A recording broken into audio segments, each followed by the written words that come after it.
ಶೃಂಗೇರಿ ಕ್ಷೇತ್ರದಲ್ಲಿ ಯಾವ ಪಕ್ಷದ ಅಭ್ಯರ್ಥಿ ಗೆಲ್ತಾರೋ ಅದೇ ಪಕ್ಷ ಅಧಿಕಾರಕ್ಕೆ ಬರುತ್ತಾ?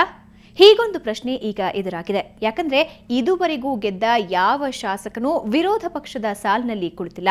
ಇದಕ್ಕೆ ಶೃಂಗೇರಿ ಶಾರದೆಯ ಮಹಿಮೆಯೇ ಕಾರಣ ಅಂತ ಹೇಳಲಾಗ್ತಾ ಇದೆ.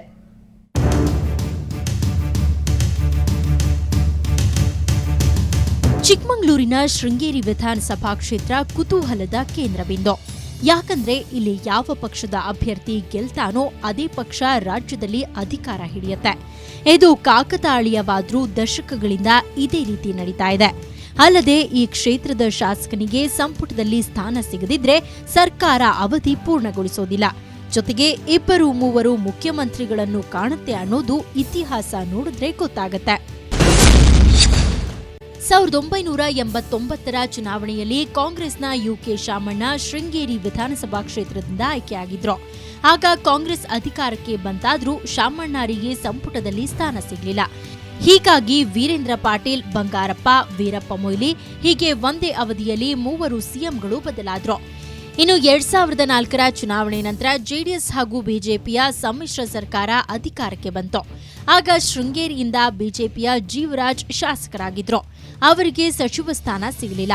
ಹೀಗಾಗಿ ಅವಧಿಗೆ ಮುನ್ನವೇ ಚುನಾವಣೆ ನಡೆಯಿತು. ಉಪಚುನಾವಣೆಯಲ್ಲಿ ಜೀವರಾಜ್ ಗೆದ್ರು. ಜೊತೆಗೆ ಬಿಜೆಪಿ 110 ಶಾಸಕರೊಂದಿಗೆ ಅಧಿಕಾರಕ್ಕೆ ಬಂತು. ಆದರೆ ಯಡಿಯೂರಪ್ಪ, ಸದಾನಂದಗೌಡರ ಅವಧಿಯಲ್ಲಿ ಜೀವರಾಜ್ಗೆ ಸಚಿವ ಸ್ಥಾನ ಸಿಗಲಿಲ್ಲ. ಹೀಗಾಗಿ 3ನೇ ಮುಖ್ಯಮಂತ್ರಿಯಾಗಿ ಶೆಟ್ಟರ್ ಅಧಿಕಾರ ವಹಿಸಿಕೊಂಡ್ರು.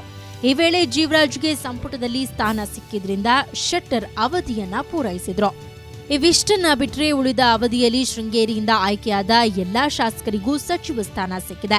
ಜೊತೆಗೆ ಆ ಸರ್ಕಾರಗಳು ಯಾವುದೇ ತೊಂದರೆ ಇಲ್ಲದೆ ಅವಧಿ ಪೂರೈಸಿವೆ.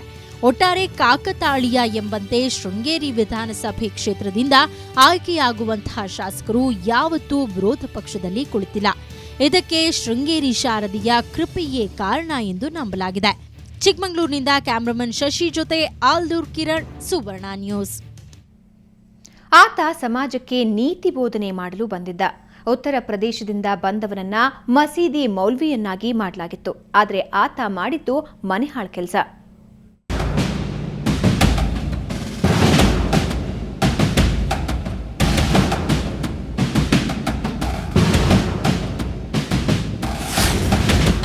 ಈತನ ಹೆಸರು ಆಲಂ ಶೇಖ್ ಶೆಹನಾಜ್. ಉತ್ತರ ಪ್ರದೇಶ ಮೂಲದ ಈತ ಅಲ್ಲಿ ಏನ್ ಮಾಡ್ಕೊಂಡಿದ್ನೋ ಗೊತ್ತಿಲ್ಲ. ಆದ್ರೆ ಯಾದಗಿರಿಯ ಮಿಲ್ಲತ್ ಬಡಾವಣೆಯ ಜನ ಈತನನ್ನ ಗುರು ಅಂತ ನಂಬಿ ಇಲ್ಲಿನ ಉಮೇರಾ ಫಾರೂಕ್ ಮಸೀದಿಗೆ ಮುಖ್ಯಸ್ಥನನ್ನಾಗಿ ಮಾಡಿದ್ರು. ಕಳೆದ 3 ತಿಂಗಳ ಹಿಂದಷ್ಟೇ ಇಲ್ಲಿಗೆ ಬಂದಿದ್ದ ಈ ಗಡ್ಡಧಾರಿ ಇತರ ಮೌಲ್ವಿಗಳು ತಲೆ ತಗ್ಗಿಸುವಂತಹ ಕೆಲಸ ಮಾಡಿ ಹೋಗಿದ್ದಾನೆ. ಆಶ್ರಯ ಕೊಟ್ಟ ಮನೆಯ ಹೆಣ್ಣು ಮಗಳನ್ನೇ ಅಪಹರಿಸಿಕೊಂಡು ಪರಾರಿಯಾಗಿದ್ದಾನೆ. ಊರಿಗೆ ಹೋಗ್ತು ಅಂತೇಳಿ ಹೋಗಿಬಿಟ್ಟು 2 ವರ್ಷ ಸುಮಾರು.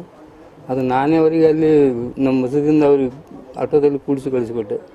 ನಮ್ಮ ಬಸ್ ಸ್ಟ್ಯಾಂಡಿಗೆ ಬರ್ತೀನಿ ಅಂದ್ರೆ ನನಗೆ ಬೇಡ ಅಂತ ಹೇಳಿದ್ರು ಅವರು. ನಂತರ ಮನೆಗೆ ಬಂದು ಊಟ ಮಾಡಿ ಹೊರಟಿಗೆ ನಮ್ಮ ಹುಡುಗಿ ಒಂದು ಅರ್ಧ ತಾಸಿನ ಒಳಗಡೆ ಊಟ ಮಾಡಿ ನಮ್ಮ ಗೆಳತಿಯರಿಗೆ ಭೇಟಿಯಾಗಿ ಬರ್ತೀನಿ, ಅದೇನು ಬುಕ್ಸ್ ಕೊಡೋ ಅಂತೇಳಿ ಹೋಗ್ಬಿಟ್ರು. ನಂತರ 6 ಗಂಟೆದಾಗ ನೋಡಿದ್ರೆ 6 ಗಂಟೆವರೆಗೆ ಬರಲಿಲ್ಲ ಅವರು. 6 ಗಂಟೆಯಿಂದ ನಾನು ರಿಂಗ್ ಮಾಡೋಕ್ಕೆ ಶುರು ಮಾಡಿದ್ದೆ, ಎಲ್ಲಿದ್ದಾರೆ ಅಂತೇಳಿ. ಸ್ವಿಚ್ ಆಫ್ ಬರೋಕತ್ತಿದ್ದು. ಅವ್ರ ನಂಬರ್ ರಿಂಗ್ ಮಾಡಿದ್ದು ಸ್ವಿಚ್ ಆಫ್ ಬರೋಕತ್ತಿತ್ತು. ನಂತರ ಎಲ್ಲ ಗೆಳತಿಯರ ಮನೆ ಎಲ್ಲ ಪೂರ ರಾತ್ರಿ ಎಲ್ಲ ಅಡ್ಡಾಡಿ ಎಲ್ಲ ಸರ್ಚ್ ಮಾಡಿದ್ವಿ, ಎಲ್ಲಿ ಗುರುತಾಗಲಿಲ್ಲ. ಹೊಸದಾಗಿ ನಿರ್ಮಿಸಿರುವ ಈ ಮಸೀದಿಗೆ ಒಳ್ಳೆಯ ಮೌಲ್ವಿಯನ್ನ ನೇಮಿಸಬೇಕೆಂದು ತೀರ್ಮಾನಿಸಿದ ಸದಸ್ಯರು 42 ವರ್ಷದ ಈ ಆಲಂ ಶೇಖ್ ಶಹನಾಜ್ನನ್ನ ಕರೆ ತಂದಿದ್ರು. ಈತನ ವಾಸಕ್ಕಾಗಿ ಮಿಲ್ಲತ್ ಬಡಾವಣೆಯಲ್ಲಿ ಕೊಠಡಿಯೊಂದನ್ನು ನೀಡಲಾಗಿತ್ತು. ಆದ್ರೆ ಅಲ್ಲಿ ಸರಿಯಾದ ಸೌಲಭ್ಯಗಳಿಲ್ಲ ಅಂತ ಹೇಳಿ ಮಸೀದಿ ಪಕ್ಕದಲ್ಲೇ ಇದ್ದ ಅಬ್ದುಲ್ ಎಂಬುವರ ಮನೆಯಲ್ಲಾತ ಆಶ್ರಯ ಪಡೆದಿದ್ದ.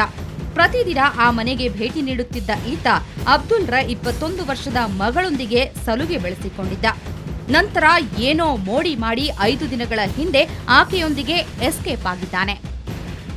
ಅವ್ರ ಮನೆಗೆ ಅವ್ರ ಹುಡುಗಿ ಒಂದು ಶಾಹೀನ್ ಪರ್ವೀನ್ ಅಂತ ಹುಡುಗಿ, ಅವ್ರು ಕೂಡ ಅದೆಲ್ಲ ಬಾನಮತಿ ಅದೆಲ್ಲ ಮಾಡ್ಕೇಸಿ ಅದೆಲ್ಲ ಮ್ಯೂಚುವಲ್ ಅಂಡರ್ಸ್ಟ್ಯಾಂಡಿಂಗ್ ಮಾಡಿಕೊಂಡು ಒಂದು ಕಾರ್ ತೊಗೊಂಡು 2 ದಿವಸ ಮೊದಲು ಹೈದರಾಬಾದ್ ಕರ್ಕೊಂಡೋಗ್ಯಾನ.